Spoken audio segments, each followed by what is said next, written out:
விழுப்புரம் மாவட்டம் திண்டிவனத்தில் வீதியில் நிறுத்தி வைக்கப்பட்டிருந்த பேட்டரி இருசக்கர வாகனம் தீப்பிடித்து எரிந்த சம்பவம் பரபரப்பை ஏற்படுத்தியிருக்கிறது. கூடுதல் தகவல்களை செய்தியாளர் குணாநிதியிடம் கேட்கலாம். குணாநிதி, இப்போ பேட்டரி இருசக்கர வாகனம் எரிந்திருக்கிறது, காரணம் என்ன? விபத்து எப்படி நேர்ந்தது? காயத்ரி, விழுப்புரம் மாவட்டம் திண்டிவனம் செந்தமிழ் நகரை சேர்ந்தவர் புகழேந்தி. இவர் திண்டிவனத்தில் உள்ள தேவாங்கர் வீதியில் உள்ள ஒரு தனியார் மருத்துவமனைக்கு உடல்நிலை சரியில்லாத தன்னுடைய இருசக்கர பேட்டரி வாகனத்தை எடுத்துக்கொண்டு சென்றிருக்கிறார். இருசக்கர வாகனத்தை மருத்துவமனுடைய வாயிலில் நிறுத்திவிட்டு மருத்துவமனைக்கு உள்ள சென்றிருக்கிறார். இந்த நிலையில் சிறிது நேரத்திலிருந்து பேட்டரி வாகனத்திலிருந்து புகை வந்துள்ளது.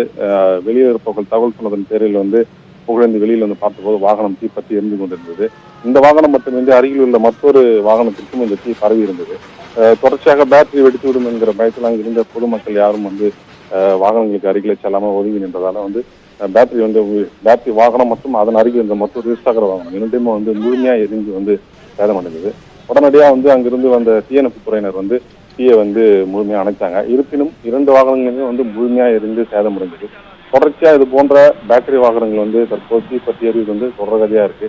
இந்த வெயில் காலங்கள்ல இந்த மாதிரியான சம்பவங்கள் தொடர்ச்சி நடைபெற்று வருது. நன்றி குணாநிதி, இது குறித்த தகவல்களை வழங்கியமைக்காக.